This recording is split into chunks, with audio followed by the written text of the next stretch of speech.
거기다가 이제 시진핑 급한 건 어디서도 드러나냐. 요번에 이제 그 시진핑이 이제 러시아를 방문하기에 앞서서 그 러시아 매체 가제타에다가 기고를 했는데 거기서도 드러납니다. 그 기고문의 총 양이 1,800개 단어로 되어 있는데요. 그 중에 우크라이나는 3번 거론됩니다. 그러니까 이번에 방러의 포커스가 우크라이나가 아니에요. 그 기고문에 보면 우리 중국과 러시아는 얼마나 가까운 나라가 됐는지 모릅니다. 정말 감격스러운 나라입니다. 중러 무역은 2022년에 무려 1,900억 달러에 이르렀습니다. 뭐 이런 소리예요, 전부. 중국과 러시아가 굉장히 가까운 동반자 관계가 됐다. 여기에 대해서 알렉산더 코를레프 뉴 사우스 웨일즈대 교수, 네, 이 양반도 이제 그 중러 관계에 대해서 세계적인 그 전문가로 꼽히는 사람입니다. 이 사람은 이런 말을 합니다. 네, 러시아는 중국에게 하나뿐인 전략적 파트너이다. 그러니까 중국의 전략적 파트너가 다 없어졌다 이거예요. 러시아 하나밖에 없다 이거예요. 중국 입장에서는 앞으로 더 격화될 미중 충돌에 대비해서 러시아를 절실히 필요하고 있다. 시진핑은 오직 중국의 이익 및 아시아 태평양 지역의 문제에 대해서만 관심이 있을 뿐이다. 시진핑은 우크라 전쟁에 대해서는 아무 관심도 없다. 시진핑의 모스크바 방문은 전형적인 균형 외교일 뿐이다.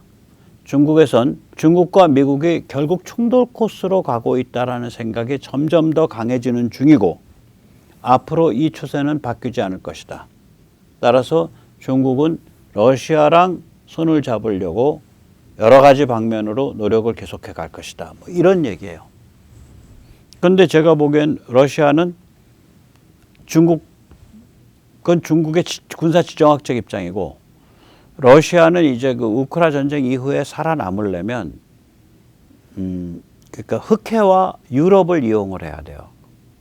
어저께 잠깐 말씀드렸지만 러시아의 모든 자원의 그 반출 경로, 그 다음에 러시아의 식량 수출 경로, 이게 다 유럽향 흑해양입니다. 그걸 뭐 옮겨갖고 중국 쪽으로 빼질 못해요. 그래서 러시아가 어디로 튈지는 좀 봐야 됩니다. 이게 시진핑이 아무리 가서 침을 발라도 과연 러시아가 패전 후에 중국의 품에 가서 안길 것이냐? 퀘스천 마크가 있습니다. 여기서 이제 잠시 중국이 무슨 짓 하고 있는지 우리가 좀 주목할 필요가 있습니다. 예, 중국은 지금 글로벌 심리전을 전개하고 있습니다. 메시지는 이겁니다. 미국이 무기 팔아 떼돈을 벌고 있다. 이 내러티브, 이 스토리를 퍼뜨리고 있습니다. 중국 외무부는 매년 미국 민주주의 상태 보고서라는 그러한 그 문건을 발표를 합니다. 지금 여기서 보시면 여기 글씨가 작은데 이 2022년 미국 민주주의 상태 보고서 The State of Democracy in the United States 2022 이 보고서가 언제 나왔나 여기 작은 그 글씨를 보면 요게 3월 20일입니다. 그러니까 시진핑이 그 모스크바에 간 그날 발표를 했습니다. 이 보고서 내용 아주 흉측합니다. 미국은 우크라 전쟁을 거대한 이익을 거둘 수 있는 기회로 보고 있다. 적대 행위를 종식시킬 수 있는 조치를 취하는 대신 불길을 점점 더 거세게 만들고 있으며 군수산업 및 석유가스 산업 분야에서 엄청난 떼돈을 벌어들였다. 그래서 이 전문가들은 이 중국의 이 같은 그 심리전이 비서방 국가들, 개발도상 국가들에게 잘 먹히고 있다. 꽤 잘 먹히고 있다. 비서방 국가들한테 상당한 말하자면 저걸 가지고 있다.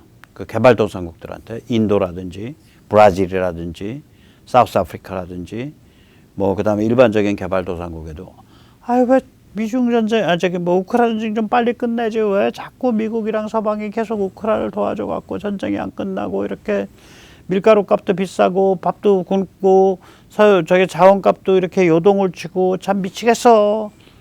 이러한 불만이 나올 수밖에 없죠. 그래서 이 중국의 이 심리 공작이 잘 먹히고 있다는 거예요.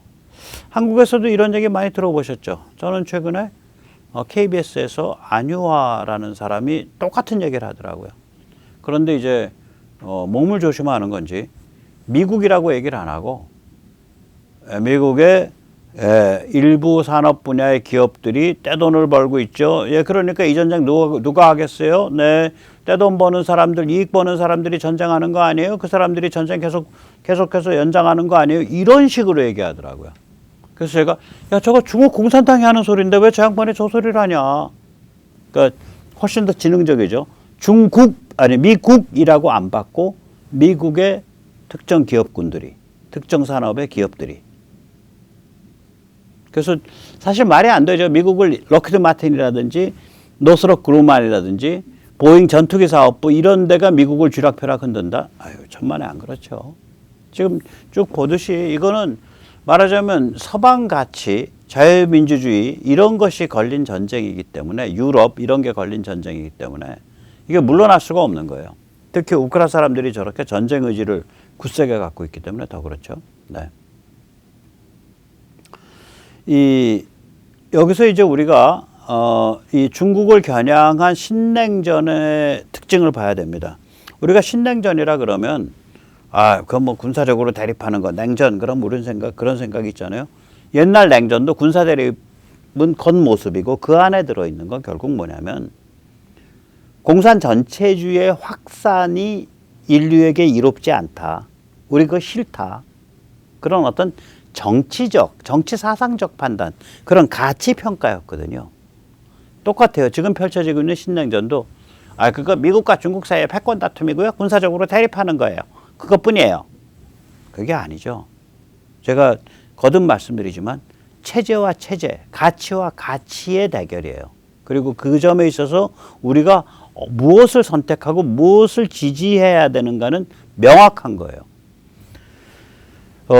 그동안 이제 그 타락 글로벌리즘, 그러니까 1990년 이후 소련 92년부터 소련과 공산권이 붕괴할 무렵부터의 이제 그 타락 글로벌리즘에 대해서 그 굉장히 심각한 반성이 말하자면 서방 쪽에 있어요.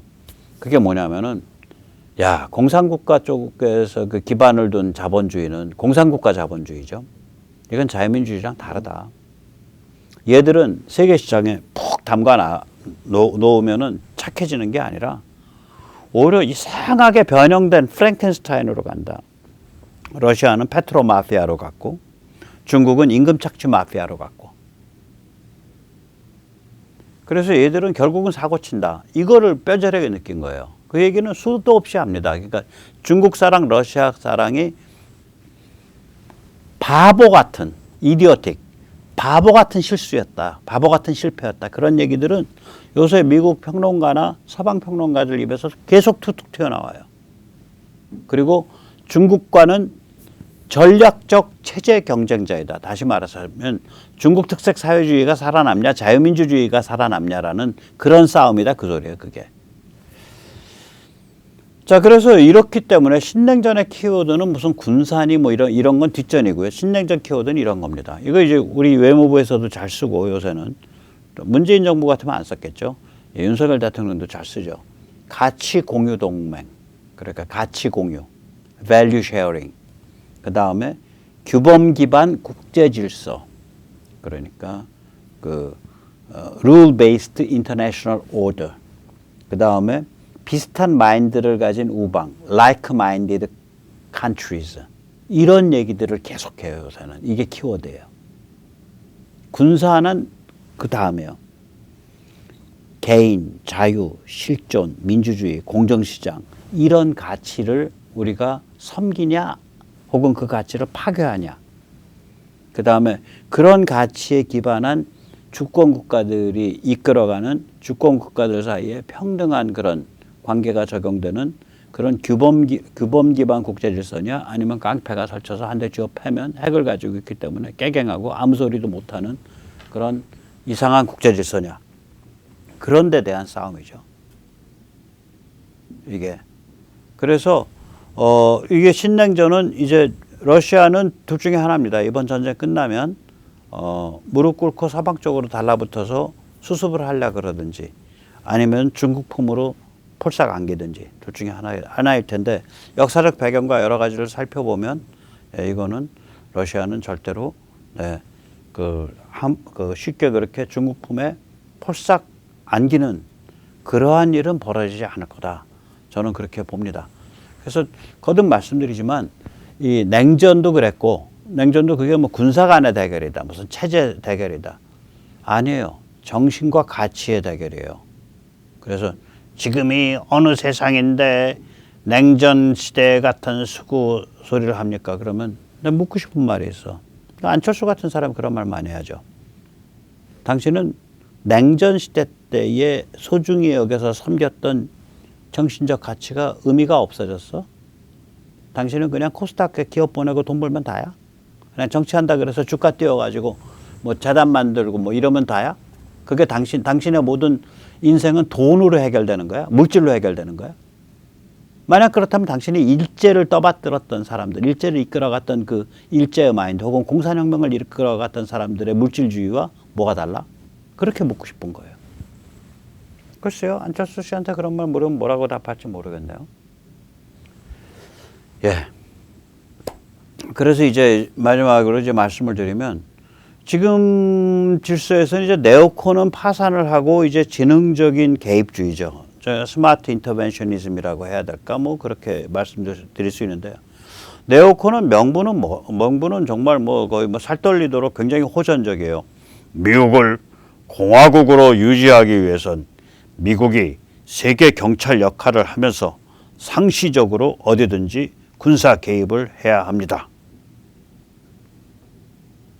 이건 제 말이 아니라 네오콘의 그 당시에 월포비츠, 럼스펠드, 딕 체니 이런 걸 뒷받침했던 네오콘 사상가들이 이런 식으로 글을 실제로 써놨어요. 그러니까 상무정신으로 세계 경찰 역할을 하면서 세계 어디든 개입을 해서 문제를 해결함으로써 미국이 세계를 주도하는 공화국으로서의 아이덴티티를 유지할 수 있다. 그게 네오콘의 기본 관점이에요. 근데 그건 명분이고 실제는 무슨 일이 벌어졌냐. 일단 석유가 없으면 미국이고 문명이고 다 깔아앉잖아. 석유는 중동에서 나잖아. 어떻게든 석유 공급을 안정화시켜야 된다. 이게 페트로 강박에 있었단 말이에요. 그게 2015년 미국에서 셰일 혁명이 완성될 때 전까지는 이 석유 강박이 미국을 지배를 해요. 1970년경부터 한 거의 반세기 동안, 40년 동안. 이 석유 강박 때문에 세계 경찰이 아니라 중동 석유 경찰이 되어버렸죠. 그럼 중동 석유 경찰이라도 좀 제대로 하지. 그냥 들어가서 군사력으로 쥐어 패고 무너뜨리고 점령해서 뭐 현대 국가라고 비슷하게 얼기설기 짜놓으면 미국을 환영하고 잘 돌아갈 것이다. 이런 태만한 생각을 했다고요. 군사는 정치의 연장입니다. 이라크 같은 데 가서 후세인 쥐어 패려면 저거 거꾸로 지고 나면은 시아, 수니, 쿠르드 간에 내전 붙고 난리가 난다. 그러면 그걸 어떻게 정무적으로, 어떻게 민사라 그러죠. 그걸 안정화시킬 거냐. 이 준비를 해놓고 들어가야 될 거 아니야. 그 준비 하나도 없이 들어갔어요. 굉장히 교만한 거예요. 저는 뭐 미국이 예를 들어서 뭐 세계 경찰이라고 레이블 걸어놓고 실제로 한 거는 중동 석유 경찰 노릇을 하려고 했다. 거기까지는 저는 비난할 생각이 없어. 석유가 없으면 난리 나니까. 미국이 중동에서 그렇게 피 터지게 개고생하는 바람에 그나마 우리 같은 데가 석유나 천연가스를 안정적으로 쓴 거예요. 그런데 어떻게 그 일을 이 군사는 정치의 연장이다 라는 그런 깨달음 아래 좀 치밀하게 준비를 해서 해야지. 그 현지의 안정화라든지 그 현지의 정무적인 작업을 그거 하나도 없이 그냥 군사만 미냐 무식하게. 네오콘이 그런 관점이라고요. 자, 그래서 지금은 이것과 완전히 달라진 거예요. 지금은 현지 정치, 현지의 자유공화 역량을 굉장히 중시를 해요. 제가 말합니다. 만약에 이번에 저기 우크라에서 준비가 안 됐으면 저기 그 우크라가 나서지 않았으면 젤렌스키나 그쪽 집단이 미국 그냥 우크라 손 털었어요 이번에. 그 대신에 현지가 그렇게 목숨 걸고 나서니까 뭐 러시아가 뭐 전술핵을 뭐 만지작 거리든 말든 뭐 저기 뭐야 푸틴이 입을 열어서 핵이 어떠고 저쩌고 짓거나 말거나 그냥 끝까지 너희가 필요한 만큼 너희 땅에서 러시아가 스스로 철수할 때까지 우리 계속 지원할게 라고 그걸 일관되게 지키고 있잖아. 스마트한 거죠. 굉장히 지능적이면서도 억제돼 있어요. 그런 면에서 보면 한국은 엄청나게 예외적인 케이스입니다. 한국은 미군이 몸빵을 하고 있는데요. 전 세계에서 이런 데가 없어요. 폴란드에 미군 기지 없거든요. 미군은 들어가 있는데 나토 선발대로 들어가 있는 거지. 아직 미군 기지는 없어요. 폴란드에. 그런데 그 폴란드조차 러시아로부터는 벨라루스를 통해서 떨어져 있고 폴란드에 주둔하고 있는 미군은 몇 명 되지 않아요. 숫자가. 근데 한국은 보세요. 중국 해안에서 서해 건너가지고 여기 어디야 산동반도나 그 근처에서 여기 평택이나 오산이나 군산까지 한 400km밖에 안 돼. 거기에 3만 명이 몸빵을 하고 있는데 여기가. 여기를 중국이 건드린다는 얘기는 미국과 전면전 하자는 얘기예요. 대만은 미군 없잖아. 그리고 여기 3만 명에 끝나는 게 아니라 그 다음에 저쪽에 또 한 4만인가 5만쯤 있잖아요. 또 일본 쪽에. 여기보다 좀 더 있죠. 여기 28,500이고 거기가 더 있고. 그래서 두 개 합치면 7만 될걸요. 그러니까 여기는 미국이 아주 오래부터 70년 전부터 엄청난 규모로 몸빵을 하고 있는데요. 그래서 지금 만들어지고 있는 저기 그 아주 억제된 지능적 개입이 아니라 여기는 아예 말뚝을 박은 데예요. 그런 면에서 보면 어찌 보면 가장 위험하면서도 또 그렇게 뭐 미국과 중국이 세계대전 벌리면 전 세계 안전한 곳이 어디 있겠어요. 어차피 그건 다 불안전해. 다 안전하지 않아. 그러면 그런 면에서 여기는 가장 위험하면서도 가장 안전한 곳이죠. 그러니까 왜 삼성전자 평택 캠퍼스가 캠프 험프리와 미군 오산 공군기지 사이에 위치했는지 우리가 가만히 생각해 볼 필요가 있다니까요. 가장 위험한 곳이면서 동시에 가장 안전한 곳이에요. 그 삼성전자의 자리매김이 한반도의 자리매김하고 정확하게 궤를 같이 합니다. 예. 그리고 이제 진짜 마지막으로 말씀드리겠습니다. 이 신냉전의 속살은 뭐냐? 자, 가치를 공유한다며, 그 가치 공유에 바탕을 한 규범 기반 국제 질서를 한다며. 그리고 비슷한 그 생각을 가진 나라들, 우방들, like-minded country라며. 오케이. 그 얘기는 무슨 얘기예요? 타락 글로벌리즘 시대에 1921년까지 끝난 우크라 전쟁으로 해서 완전히 종언을 내린 타락 글로벌리즘 시대에 그 글로벌리스트 엘리트들이 못된 짓을 하나 한 게 있잖아요. 그게 4대 말살이라고요. 저는 그거를 GHIV라 그래요. G 젠더 말살, H 히스토리 역사 말살, 그 다음에 I integrity 진실 존중 말살, 그 다음에 V value 가치 평가 말살. 이 4대 말살을 저질러 왔다고.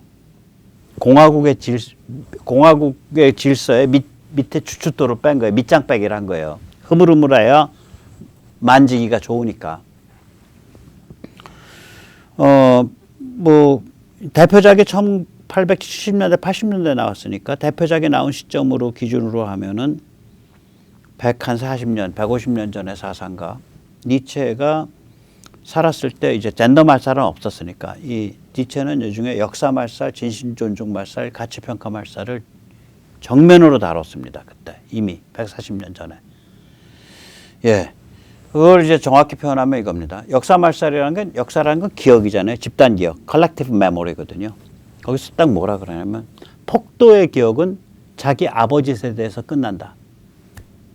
근데 이제 폭도도 진화를 해서 지금은 폭도의 기억은 나의 3일 전에서 끝난다. 아버지가 어떻게 살았는지도 몰라. 아마 니체가 요새 살았으면 폭도의 기억은 나의 어제, 그제, 그제에서 끝난다. 내가 그제에서 뭐 했는지도 몰라. 뭐 문바들을 보면 좌빨도 보면 딱 이 증상이죠. 두 번째, 진실 존중에 대해서 니체 이런 말을 했습니다. 우리가 사는 문명은 이미 무도덕한 문명이다. 다시 말하자면 도덕이라는 건 공동체에서 나오는데 그게 뭐 동네 교회도 무너졌고 문중도 무너졌고 대가족도 무너졌고 이런 어떤 그 전통사회에 있었던 인간의 유대의 바탕을 한 공동체가 다 무너졌다. 따라서 공동체가 자연스럽게 이렇게 익히게 만드는 그런 도덕성, 그런 도덕은 이제 무너졌다. 중력이 존재하지 않는다. 그런 문명에 우리가 진입했다.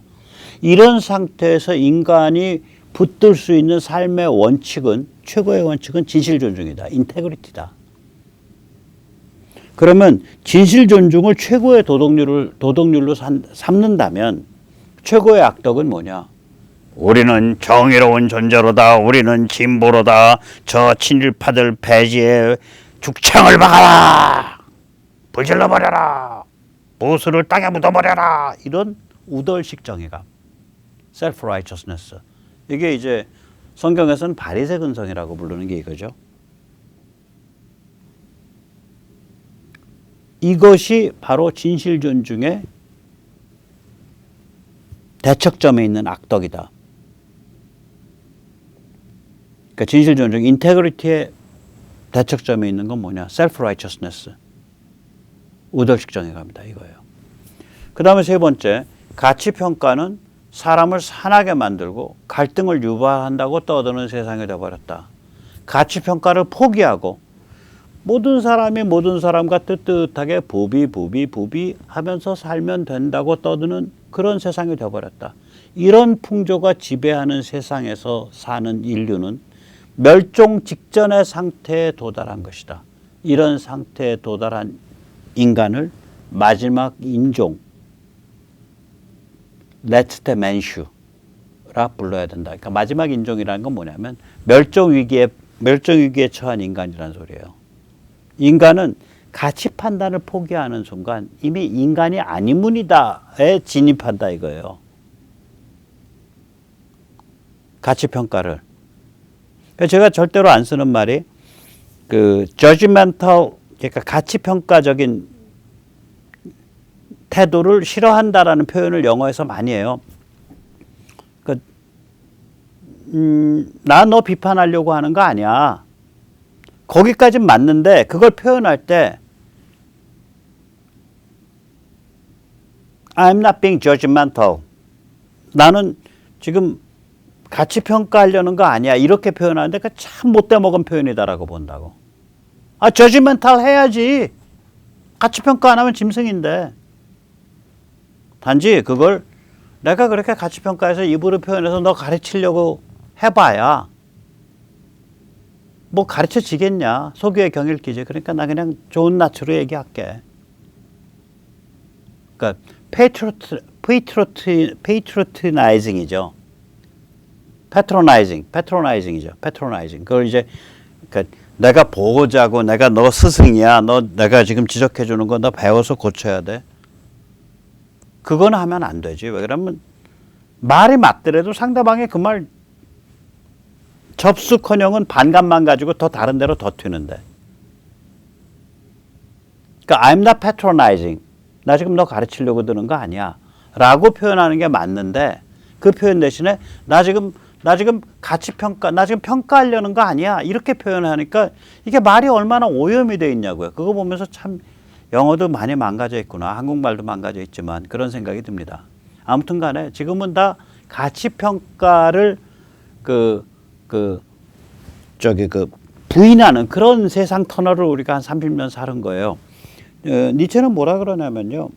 호모 사피엔스라 그러잖아요. 그럼 우리는 그걸 슬기 사람이라고 번역하고 사피엔스가 지혜라고 얘기하잖아요. 니체가 정확히 지적한다고요. 너희 그 사피엔스란 말의 어원 알아? 테이스트. 맛보다 평가하다야. 지혜는 맛보고 평가하는 능력이야. 따라서 맛보고 평가하는 것을 포기하는 순간 너는 호모 사피엔스가 아니야. 너는 짐승이무다야. 그 얘기를 해요. 영어 찾아보세요. etymology, 어원, sapiens 해서 구글링 해보시면 라틴어에서 왔고요. 테이스트라는 뜻으로 해서 왔습니다. 맛보다 해서 왔습니다. 맛이라는 데서 왔습니다. 우리 다 맛깔난 사람이 좀 돼보시죠. 맛보는 사람. 네, 오늘 여기까지 모시겠습니다. 감사합니다.